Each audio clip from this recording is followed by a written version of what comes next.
नमस्कार मित्रांनो, तर करंट अफेअरमधील आजचे महत्त्वाचे प्रश्न तुमच्या समोर आहेत. तर हे प्रश्न प्राध्यापक नितीन डेहसर यांनी काढलेले आहे. तर चला मग आपण बघूया हे प्रश्न कोणते आहे. तेलंगणा राज्यात डॉक्टर बाबासाहेब आंबेडकरांच्या कितव्या जयंतीनिमित्त हैदराबाद येथे 125 फूट उंच कांस्य पुतळ्याचे अनावरण करण्यात आलेले आहे. ऑप्शन दिलेलं होतं 129, 130व्या, 131व्या की 132व्या. तर मित्रांनो, या प्रश्नाचं अचूक उत्तर आहे 132व्या जयंतीनिमित्त.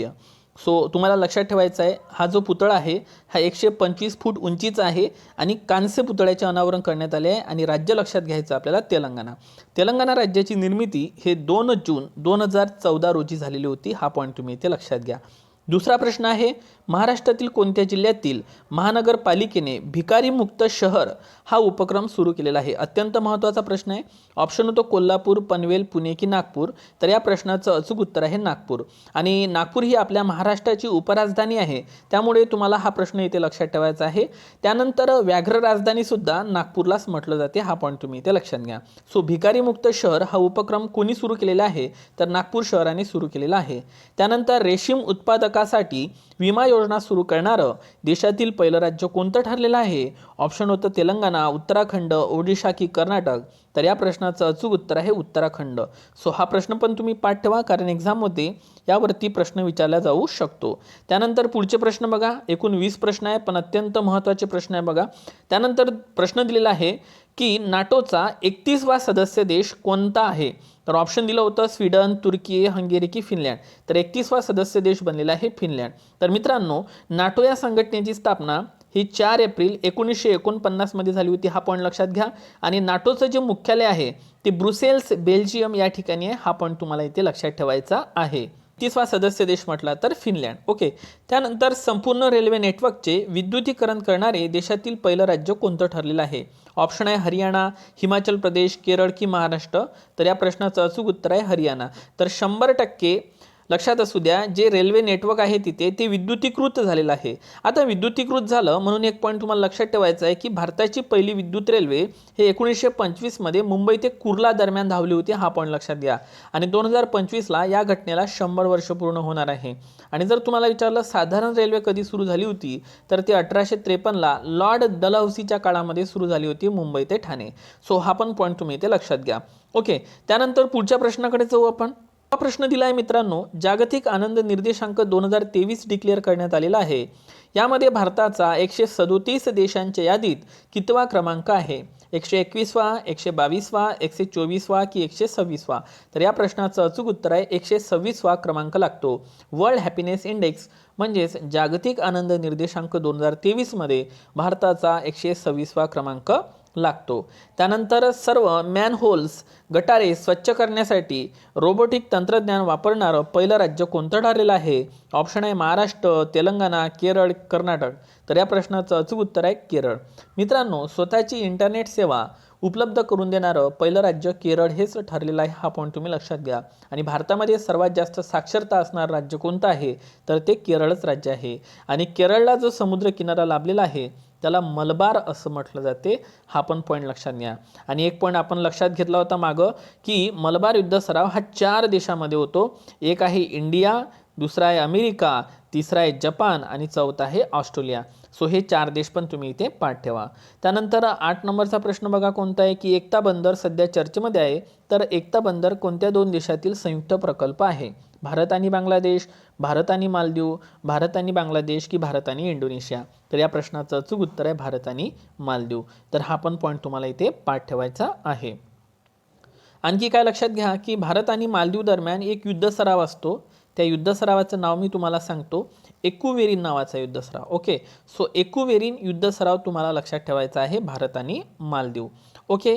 त्यानंतर 9 नंबरचा प्रश्न बघा कोणता दिलेला आहे की आरोग्याचा हक्क विधेयक पास करणारे भारतातील पहिले राज्य कोणते ठरलेले आहे. की ज्याने आरोग्याचं विधेयक पास केलेलं आहे, म्हणजे राईट्स टू हेल्थ ॲक्ट पारित करणारं पहिलं राज्य कोणतं ठरलेलं आहे, तर ते ठरलेलं आहे राजस्थान.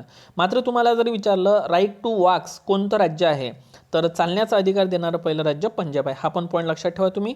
त्यानंतर 10 नंबरचा प्रश्न बघा, वस्त्रोद्योगाशी संबंधित राज्यातील पहिले PM मित्र पार्क कोठे उभारण्यात आलेला आहे? ऑप्शन आहेत चाकण पुणे, बुटीबोरी नागपूर, नांदगाव पेठ अमरावती की पुसद यवतमाळ. तर या प्रश्नाचं अचूक उत्तर आहे नांदगाव पेठ अमरावती या ठिकाणी उभारण्यात येत आहे. हा प्रश्न आपण मागच्या करंट अफेअरच्या व्हिडिओमध्ये सुद्धा कव्हर केलेला आहे.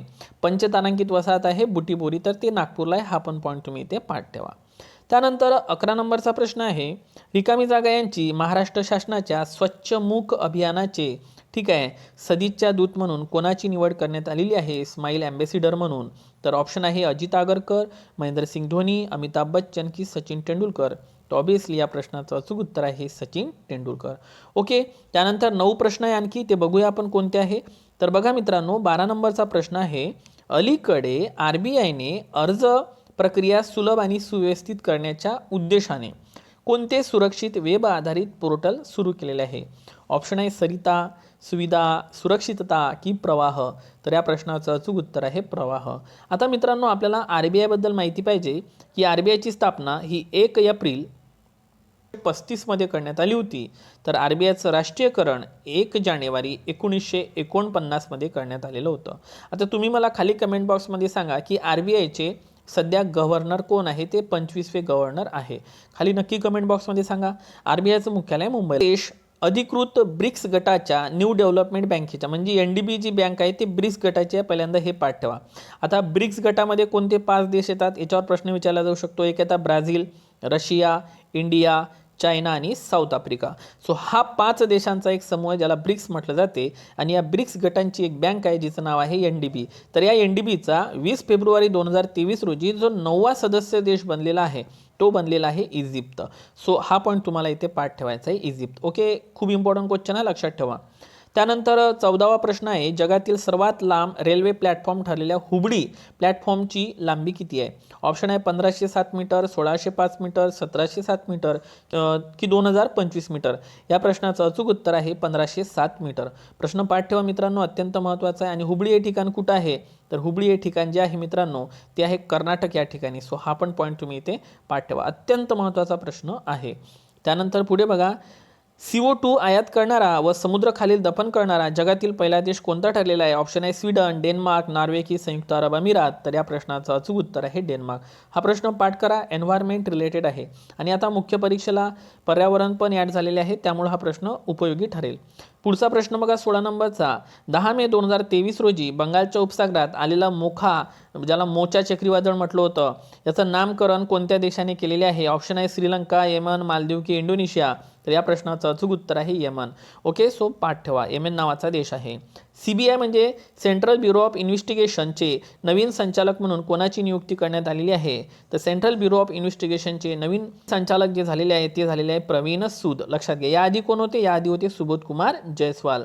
मग BVR सुब्रमण्यम कोण आहे?